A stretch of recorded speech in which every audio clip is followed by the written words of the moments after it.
SR7 TV news బులెటిన్ల ముందుగా headlines. మూసీలో ఏడాదంతా నీళ్లు ప్రవహించేలా ప్రణాళికలు సీఎం రేవంత్ రెడ్డి.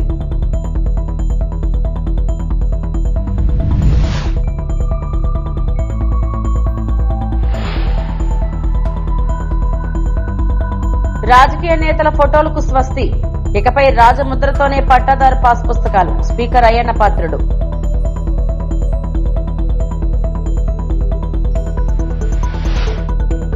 శ్రీశైలంలో చిరుత కలకలం, ఓ ఇంటి ప్రాంగణంలో సంచారం.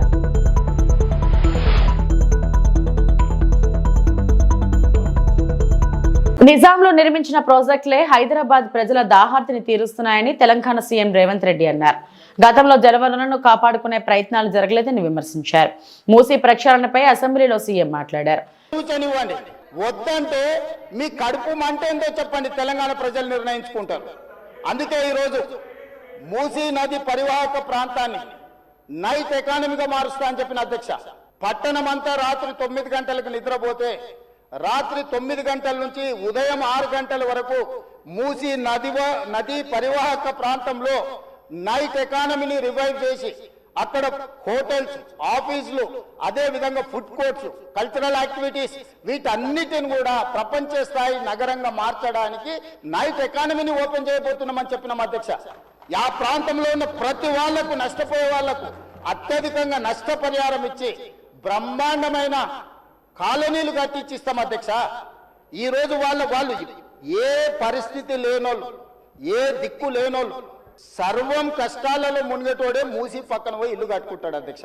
మూసీలో ఉండే దోమలు గాని, కంపు గాని, అక్కడ ఉన్న వాతావరణం గాని, శవాలు కొట్టుకొస్తుంటే ఎవరైనా అక్కడ ఉండాలనుకుంటారు అధ్యక్ష. ఏ పేదోడైనా మీరు చెప్పండి అధ్యక్ష. ఒకప్పుడు నందనవనం కట్టింది కదా అధ్యక్ష, మూసీ నదిలో ఉన్న వాళ్ళని తీసుకెళ్లి. ఈ రోజు ఆ ప్రాంతంలో నందనవనం మనం పోయినప్పుడు ఎంతమంది జిల్లాల నుంచి వచ్చిన వాళ్ళు ఉన్నారు అధ్యక్ష. ఎల్బీ నగర్ ఎమ్మెల్యే గారికి తెలుసు, నందనవనం ఆ కాన్స్టిట్యున్సీనే వస్తుంది. ఈ రోజు మూసీ నది పరివాహక ప్రాంతంలో ఉన్న పేదలకు మంచి వసతులు కల్పించి, వాళ్ళ పిల్లలు చదువుకోవడానికి మంచి పాఠశాలలు ఇచ్చి, వాళ్ళకు ఉద్యోగ ఉపాధి అవకాశాలు కల్పిస్తామని మేమంటే లేదు, అది అట్లనే ఉండాలి, తరలించడానికి వీల్లేదు, కట్టడానికి వీల్లేదు, మేము అడ్డం పండుకుంటే మేము నిలువు పండుకుంటామన్నారు. మరి మన వర్షాలు వచ్చినప్పుడు పోయి పండుకునేది ఉండే అధ్యక్ష, పోలేదు. ఏమి లేనప్పుడు పోయి ఆ పక్కన ఉన్న కాలనీలలో పండుకొని వచ్చారు అధ్యక్ష. ఇప్పుడు వద్దంటున్న వాళ్ళు ఉన్నారు కదా, నెల రోజులు మూసీ నది పక్కన ఉండమని చెప్పుండ్రు అధ్యక్ష. అంబర్పేట శ్మశాన వాటిక ఉంది కదా అధ్యక్ష, ఆ శ్మశాన వాటిక దగ్గర ఉన్న శవాలు, కులిపోయిన శవాలు, కాలిపోయిన సగం కాలిన శవాలు ఉన్నాయి కదా అధ్యక్ష, వీళ్ళందరూ అక్కడ ఉండమని ఉండి, చూడమని ఉండి. ఏ దుర్భరమైన పరిస్థితి ఉందో అర్థమవుతుంది. అందుకే ఈ రోజు ప్రపంచ స్థాయి సంస్థలను కన్సల్టెంట్ గా పెట్టుకున్నాము.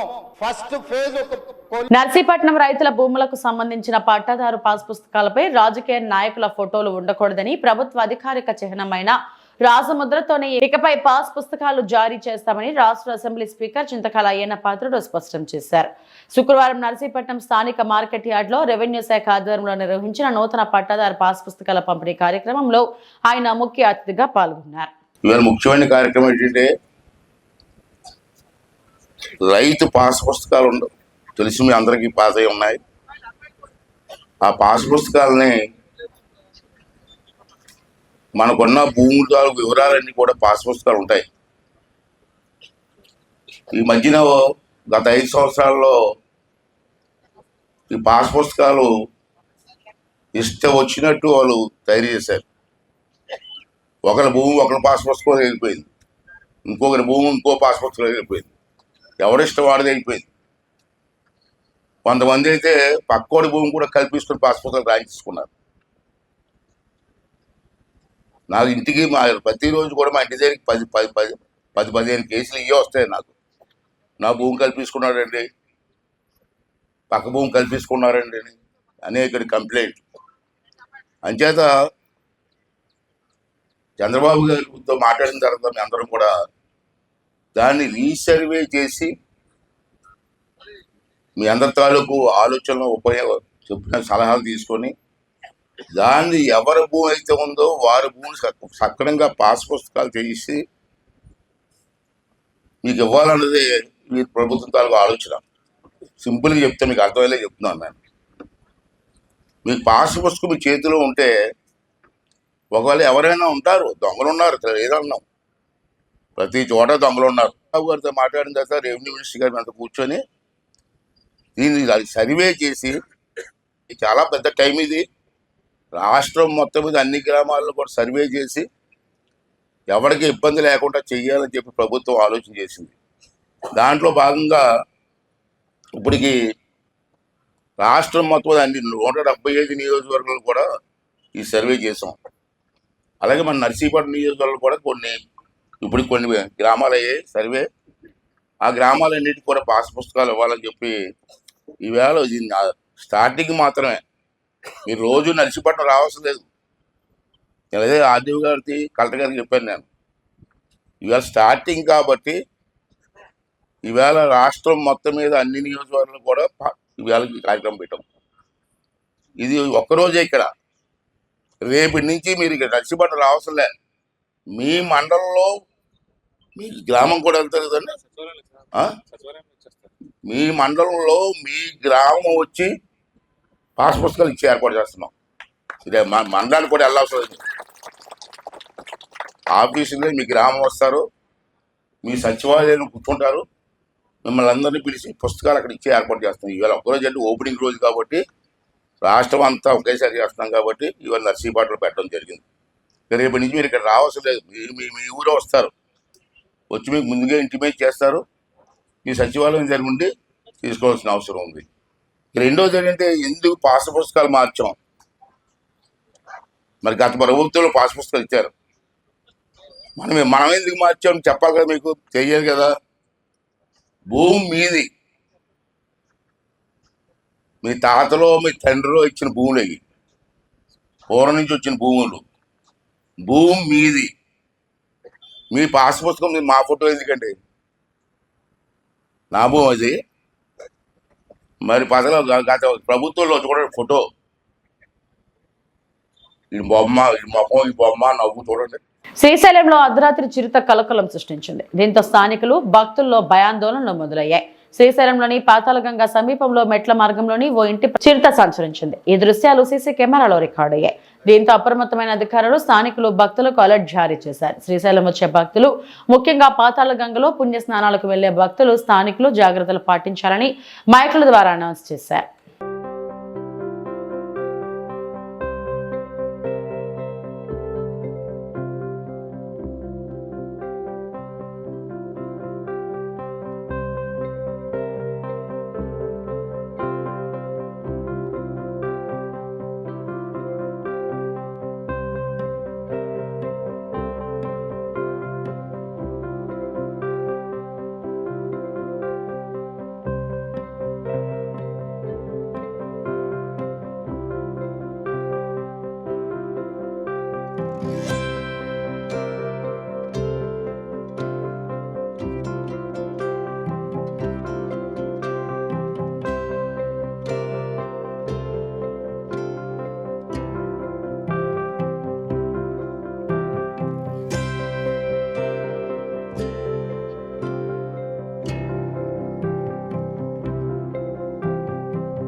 తిరుమల వెంకటేశ్వర స్వామి వైకుంఠ ద్వార దర్శనాలు ప్రశాంతంగా సాగుతున్నాయి. మొదటి 3 రోజులు SSD టోకెన్లు కలిగిన వారికి ప్రాధాన్యం ఇచ్చిన టీటీడీ ఇవాల్టి నుంచి నేరుగా వచ్చిన భక్తులను అనుమతిస్తుంది. వేకువజామున తిరుపావై సేవ అనంతరం సర్వ దర్శనాలు ప్రారంభమయ్యాయి. ఈ నేపథ్యంలో శ్రీవారిని దర్శించుకునేందుకు భక్తులు పెద్ద సంఖ్యలో తరలివస్తున్నారు. ఆక్టోపస్ భవనం పాయింట్ నుంచి నారాయణగిరి ఉద్యానవనంలోని క్యూ లైన్ల ద్వారా భక్తులను వైకుంఠం క్యూ కాంప్లెక్స్ 2లోని కంపార్ట్మెంట్లకు తరలిస్తున్నారు.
అనంతపురం జిల్లా తాడిపత్రి పట్టణంలో ఉన్న పలు విగ్రహాల ఎదుట అత్యధికంగా ఫ్లెక్సీలను కొందరు వ్యక్తులు ఏర్పాటు చేస్తున్నారు.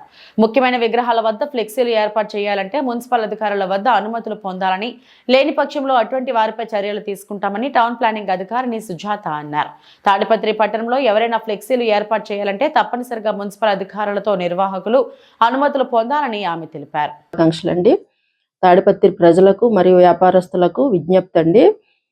మెయిన్గా మన ప్రధాన కూడలిలో ఫ్లెక్సీలు కానీ బ్యానర్లు కానీ మరియు విగ్రహాలు ఎదురుగా అండి చాలా మంది ఫ్లెక్సీలు బ్యానర్లనే ఏర్పాటు చేస్తున్నారు. ఇప్పుడు మనకి సిబి రోడ్లో గాంధీ విగ్రహం కానివ్వండి, అబ్దుల్ కలాం, అంబేద్కర్ స్టాట్యూస్, వాల్మీకి స్టాట్యూస్, ఇలాంటి మనకు మెయిన్ విగ్రహాలు చాలా ఉన్నాయి. వాటి ఎదురుగుండా చాలా మంది ఈ ఫ్లెక్సీలు బ్యానర్లనే ఏర్పాటు చేస్తున్నారండి. దయచేసి మా విన్నపం అండి, వాటి ఎదురుగుండా ఎవరు కూడా అవి పెట్టొద్దు. ఎందుకంటే మనకు చాలా ఇది రోడ్లు అనేవి మనకి చాలా విశాలంగా ఉంది. మన టౌన్ ని చాలా సుందరీకరణంగా చేయాలనేది మన చైర్మన్ గారి ముఖ్య ఉద్దేశం. దాంట్లో భాగంగా మీరు అందరూ ఏంటంటే ఫ్లెక్సీలు మన విగ్రహాలకు ఎదురుగుండా చాలా అడ్డంకులు పెడతా ఉన్నారు. దయచేసి పెట్టొద్దండి. ఒకవేళ అట్లా ఏర్పాటు చేసిన వారిపైన అపరాధ రుసుము ఏర్పాటు చేయబడి చట్టపరమైన చర్యలు అంటే తీసుకొనబడడం జరుగుతుందండి. ఇంకో విషయం ఏంటంటే, మన పురపాలక సంఘం చేత అనుమతి తీసుకొని ఎవరైతే ఏమైనా ప్రోగ్రామ్స్ కానివ్వండి, లేదంటే ఏమైనా షాప్ ఓపెనింగ్లు కానివ్వండి, ఇవన్నిటి కూడా ఫ్లెక్సీలు ఏర్పాటు చేయడం జరుగుతుంది.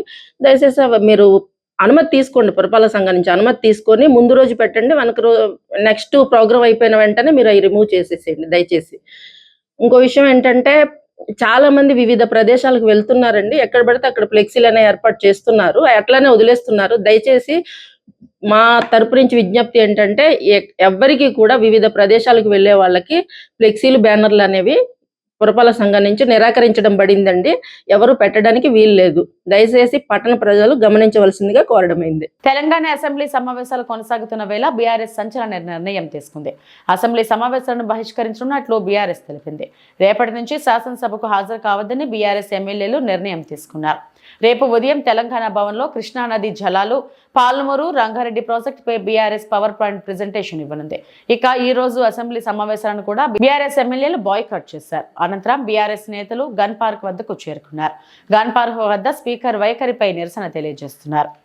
అద్భుతంగా సమావేశాలు నిర్వహించడానికి ఫ్లోర్ లీడర్గా వారు చేసిన కృషి అందరికీ కూడా తెలుసు.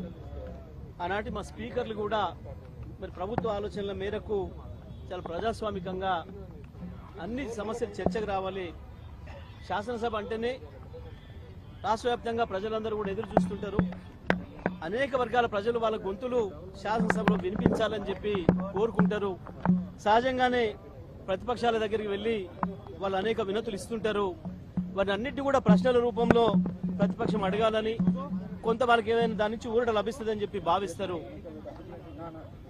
సమస్యలన్నీ కూడా ప్రస్తావనకు వస్తాయి. కానీ ఈ శాసనసభ గత సంవత్సరం కావచ్చు, ఈ సంవత్సరం కావచ్చు, రోజు రోజుకు దిగజారిపోతా ఉంది. మనం పక్క రాష్ట్రాల శాసనసభను చూసి నవ్వుకునే వాళ్ళం గతంలో, మన శాసనసభ ఎంత పద్ధతిగా నడుస్తుంది అని చెప్పి. కానీ వాళ్ళ ప్రతిపక్షం గొంతు నొక్కుతూ అధికార పక్షం పూర్తి స్థాయిలో దాడి చేస్తూ ఒక నిరంకుశమైన పద్ధతుల్లో సభను నడిపించడానికి ప్రయత్నం చేస్తూ ఉంది. ఇవాళ ముఖ్యమంత్రి గత చరిత్రలో ఎక్కడ కూడా, భారతదేశ చరిత్రలో ఏ శాసనసభలో ఏ ముఖ్యమంత్రులు మాట్లాడినటువంటి అసభ్యమైన పదజాలాన్ని ఉపయోగిస్తుంటే కూడా స్పీకర్ గారు ఊరికేనే మౌనంగా చూస్తుండిపోతా ఉన్నారు. గత సభలో కావచ్చు, చివరికి విలేకరుల గురించి శాసనసభలో ముఖ్యమంత్రి మాట్లాడిన అసహ్యకరమైన భాషను కూడా కనీసం ఖండించలేకపోయాడు స్పీకర్ గారు, దాన్ని తొలగించలేకపోయాడు. ముఖ్యమంత్రికి అంత దిగజారి మాట్లాడుతున్నాడు. ఇవాళ కూడా చివరికి ఎక్కడి దశకు వచ్చింది అంటే, స్పీకర్ గారు మా శాసనసభ్యులు, సీనియర్ శాసనసభ్యులు మాట్లాడితే కూడా మీరు ముఖ్యమంత్రిని విమర్శిస్తే నేను మీకు అవకాశం ఇయ్యాను, మీకు మైక్ ఇయ్యను అని చెప్పే దగ్గరికి పోయింది. అంటే స్పీకర్ గారు సభ నడిపే విధానాన్నే మర్చిపోతున్నారు. వాస్తవానికి స్పీకర్ ప్రతిపక్షాల యొక్క కేటెక్ చేయాల్సిన బాధ్యత, వాళ్ళను చూసుకోవాల్సిన బాధ్యత స్పీకర్ గారిది. ఒకవైపు ప్రభుత్వ పక్షం నుంచి ఎప్పుడైనా కొంత దాడి జరుగుతున్నప్పుడు ప్రతిపక్షం యొక్క రిస్కులోకి స్పీకర్ గారు రావాలి. సభలో మిగతా సభ్యుల హక్కులను కూడా కాపాడాల్సిన బాధ్యత స్పీకర్ గారిది ఉంటుంది పూర్తిగా. కానీ చాలా విచిత్రంగా ఇవాళ మా వైపు నుంచి ఎటువంటి ప్రొవోకేషన్ లేదు. క్వశ్చన్ అవర్ అనేది పెడితే చరిత్రలో ఎప్పుడు కూడా లేదు. ఇప్పటి వరకు మొత్తం శాసనసభ రికార్డులు తీయండి, ఆంధ్రప్రదేశ్ చరిత్రలో కావచ్చు, తెలంగాణ ఏర్పడిన తర్వాత ఒకే క్వశ్చన్ మీద 2 గంటలు మాట్లాడడం అనేది, క్వశ్చన్ అనేది ఒక ప్రశ్న, దానికి ఒక ఆన్సర్, ఒక వాక్యం 2 వాక్యాలు లేదా ఒక 5-6 వాక్యాలలో అయిపోతుంది. కానీ క్వశ్చన్ అవర్ పేరు చెప్పి ముఖ్యమంత్రి తన చెత్తనంతా వాగి మూసి కంపనంతా తీసుకొచ్చి తన నోటి ద్వారా ఇవాళ అసెంబ్లీలో వదిలి మా సీనియర్ లీడర్లు ఇవాళ మా ఉపనాయకులు శాసనసభలో హరీష్ రావు గారు కూడా ఆ చర్చలో ఇన్వాల్వ్ అయ్యి వారు కూడా ఒక 3 ప్రశ్నలు వేసింది. చాలా పద్ధతిగా మొత్తం కూడా చూసింది, దేశమంతా కూడా చూసింది, ప్రజలందరూ కూడా చూసింది. ఒక ప్రధానమైన ప్రతిపక్షంగా ఇంత బాధ్యతాయుతంగా మేము ప్రశ్నలు అడిగినాము ప్రజల తరఫున.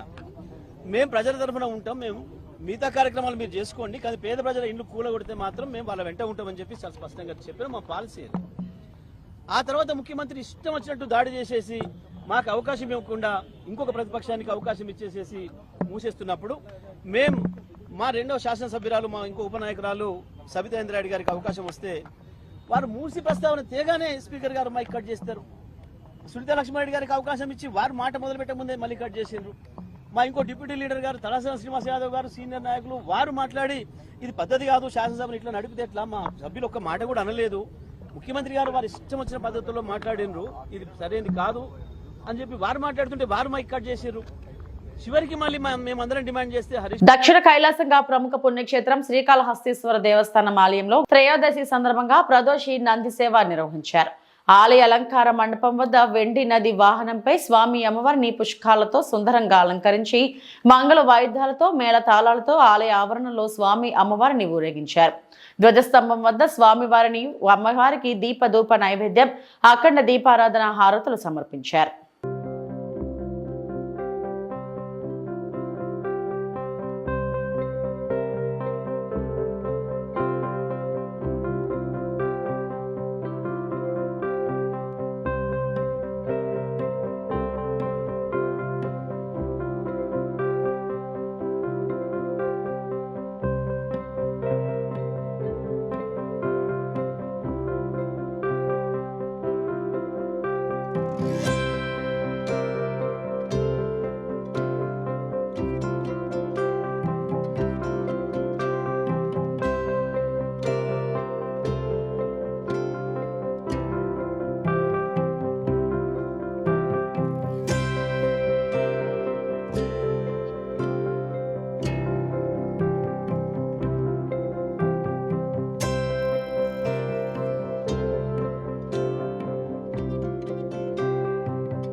ఫిబ్రవరి 2వ తేదీ అనంతపురం జిల్లాలోని నార్పల మండలం బండ్లపల్లి గ్రామంలో ఏఐసిసి అధినాయకుల ఆధ్వర్యంలో భారీ బహిరంగ సభ నిర్వహించినట్లు కాంగ్రెస్ పార్టీ మాజీ కేంద్ర మంత్రి చింతా మోహన్ దాస్ పేర్కొన్నారు. అనంతపురం నగరంలోని ప్రైవేట్ ఫంక్షన్ హాల్లో నిర్వహించిన మీడియా సమావేశంలో ఈ రోజు ఆయన పాల్గొని మాట్లాడారు. రాష్ట్రానికి ముఖ్యమంత్రులుగా 7 మంది పనిచేసినప్పటికీ రాయలసీమ అభివృద్ధిని ముందుకు తీసుకురావడంలో వైఫల్యం చెందారని ఆయన విమర్శించారు. ప్రస్తుత అధికార పార్టీ ముఖ్యమంత్రి చంద్రబాబు నాయుడు రాష్ట్రంలోని అత్యంత వెనుకబడిన రాయలసీమలో మైక్రోసాఫ్ట్ కంపెనీ పెట్టుబడులు పెట్టేలా కృషి చేయాలని సూచించారు. దేశంలోనే తొలిసారిగా జాతీయ ఉపాధి హామీ పథకం ప్రారంభించిన జిల్లాల్లోనే బండ్లపల్లి గ్రామంలో ఏఐసిసి ఆధ్వర్యంలో భారీ బహిరంగ సభ, మహాత్మా గాంధీ జాతీయ ఉపాధి హామీ పథకం పేరు మార్పును నిరసిస్తూ కార్యక్రమాలు ఉంటాయని ఆయన పేర్కొన్నారు. జిల్లాలో ఫిబ్రవరిలో నిర్వహించే బహిరంగ సభకు ఏఐసిసి అధినేతలు మల్లికార్జున ఖార్గే లేదా సోనియా గాంధీని ఆహ్వానించే అవకాశం ఉందని ఆయన వివరించారు. రాయలసీమలో ఉన్నటువంటి నిరుద్యోగం, మైక్రోసాఫ్ట్ రెండవది రాయలసీమలో ఉన్నటువంటి పేదరికం ఉపాధి హామీ పథకం మహాత్మా గాంధీ. మూడవది రాయలసీమలో ఉన్నటువంటి ప్రసిద్ధి చెందినటువంటి పుణ్యక్షేత్రం దేవాలయం తిరుమల తిరుపతి దేవస్థానం. ఈ 3 విషయాలు ప్రస్తావించేదానికి మేము ముందుకు రావడం జరిగింది. ఈరోజు నిరుద్యోగుల పరిస్థితి రాయలసీమలో భయంకరంగా ఉంది. కన్నీళ్ళు, ఆవేదన, కడుపు మంట, చాలా వింటే చాలా బాధాకరంగా ఉంది. బిడ్డలు ఎంటెక్లు చదివారు, కంప్యూటర్లు చదివారు, బిఏలు ఎంఏలు చదివి ఇళ్లల్లో ఖాళీగా ఉన్నారు. కూలికి పోలేరు. తల్లిదండ్రులు పెట్టే అంత ముద్ద తింటూ సంవత్సరాలు గడుపుతూ ఉన్నారు. మన దేశానికి స్వతంత్రం వచ్చి 75 సంవత్సరాలు దాటింది. ఆంధ్రప్రదేశ్ రాష్ట్రం ఏర్పాటై కూడా 75 సంవత్సరాలు దాదాపుగా దాటేసింది. మరి ఈ పరిస్థితుల్లో రాయలసీమ జిల్లాల నుంచి 7 ముఖ్యమంత్రులు వచ్చారు. దాదాపు 40 సంవత్సరాలు పరిపాలించారు. పొద్దున్నే నేను బయలుదేరాను 6 గంటలకి తిరుపతిలో. దాదాపు 5 గంటల ప్రయాణంలో ఆ వైపు ఈ వైపు చూస్తూ వచ్చాను. రాయలసీమ మొత్తం నాకేమీ కనపడలేదు. మంచి రాళ్ళు కనపడ్డాయి, అక్కడక్కడ చింత చెట్లు కనపడ్డాయి, చింతపండు చెట్లు తప్పించి నాకేమీ కనపడలేదు. నేమ్ బోర్డులు కనపడ్డాయి, లేదనంటే మేము వేయించిన ఒక రోడ్డు ఒకటి కనపడ్డది తిరుపతి నుంచి అనంతపూర్ దాకా. ఏమి మరి అనంతపూర్ జిల్లా నుంచి 6 సంవత్సరాలు దాదాపుగా ముఖ్యమంత్రిగా ఉన్నాడు. నాకు ఆయన అంటే చాలా గౌరవం. నీలం సంజీవ్ రెడ్డి గారు ఏం చేశాడు అనంతపూర్కి 6 సంవత్సరాల్లోనంటే నాకైతే ఏం కనపడలేదు, కంటికి కనపడలేదు. మరి పక్క జిల్లా చిత్తూరు జిల్లాలో ముఖ్యమంత్రిగా ఉన్నాడు దాదాపు 15 సంవత్సరాలు మా మిత్రుడు చంద్రబాబు నాయుడు గారు. గత 5 ఏళ్ల వైసీపీ పాలనలో టీడీపీ సానుభూతి పరులపై కక్ష కట్టి పింఛన్లు, రేషన్ కార్డులు, ఇతర పథకాలు అందకుండా చేశారని అనంతపురం అర్బన్ ఎమ్మెల్యే దగ్గుపాటి ప్రసాద్ అన్నారు. అర్బన్ టీడీపీ కార్యాలయంలో ఆయన ప్రజా దర్బార్ కార్యక్రమాన్ని నిర్వహించారు. ఈ సందర్భంగా ఆయన మాట్లాడుతూ ఇప్పటి వరకు 765 అర్జీలు రాగా ఇందులో 644 సమస్యలకు పరిష్కారం చూపమన్నారు. మరో 87 అర్జీల పరిష్కారం కోసం అధికారులు పనిచేస్తున్నారన్నారు. ప్రతి శుక్రవారం తాము అందుబాటులో ఉంటామని, ప్రజలకు ఏ సమస్య ఉన్నా తమతో చెప్పవచ్చునన్నారు. ప్రజలకు బాధ్యతగా పనిచేయడమే తమ మొదటి ప్రాధాన్యత అన్నారు. ఈరోజు దాదాపు 48 అప్లికేషన్స్ రావడం జరిగింది. ప్రతి శుక్రవారం ఈ గ్రీవెన్స్ కార్యక్రమం నిర్వహించడం జరుగుతూ ఉంది. ఇప్పటి వరకు దాదాపు 765 అప్లికేషన్స్ పీజీఆర్ఎస్లో వస్తే దాంట్లో 644 క్లియర్ చేయడం జరిగింది. 87 పెండింగ్ ఉన్నాయి. ప్రోగ్రెస్లో 28 అప్లికేషన్స్ పెండింగ్ ఉన్నాయి. ముఖ్యంగా గత ప్రభుత్వంలో తెలుగుదేశం మద్దతుదారులని చెప్పేసి చాలామంది పెన్షన్స్ తొలగించడం జరిగింది. అంటే కేవలం తెలుగుదేశం మద్దతుదారులని, తెలుగుదేశం సానుభూతి పరులని చెప్పేసి పెన్షన్స్ తొలగించడం జరిగింది. మళ్ళా మా తెలుగుదేశం ప్రభుత్వం ఏర్పడిన తర్వాత ఈ మధ్యకాలంలో ఎవరైతే గతంలో ఇబ్బంది పడ్డారో వాళ్ళందరినీ తీసుకొని ఇప్పుడు పెన్షన్స్ వాళ్ళకు వచ్చే విధంగా చూస్తున్నామని చెప్పేసి తెలియజేస్తాను. అర్బన్ నియోజకవర్గానికి వస్తే దాదాపు 30 ఏళ్ళుగా ఉండే డంపింగ్ యార్డ్ సమస్య త్వరలో తీర్చబోతున్నాం. అక్కడ డంపింగ్ యార్డు తరలించడమే కాకుండా అక్కడ మంచి పార్కింగ్ అని తయారు చేస్తున్నామని చెప్పేసి తెలియజేస్తా ఉన్నాను.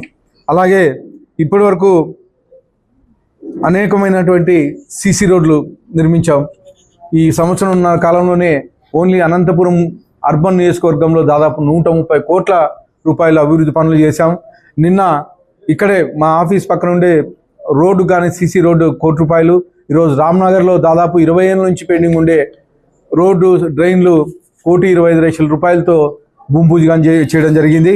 ముఖ్యంగా గత 5 ఏళ్లలో ఎక్కడే కానీ అనంతపురం అర్బన్లో ఒక డ్రైన్ కానీ ఒక రోడ్డు కానీ పూర్తి చేసిన దాఖలాలు లేవు. కానీ ఈ సంవత్సరం కాలంలోనే 130 కోట్ల రూపాయలతో అభివృద్ధి పనులు చేశామని చెప్పేసి గర్వంగా తెలియజేసుకుంటూ, ప్రతి శుక్రవారము అనంతపురం అర్బన్ ఆఫీస్లో గ్రీవెన్స్ ఉంటుంది.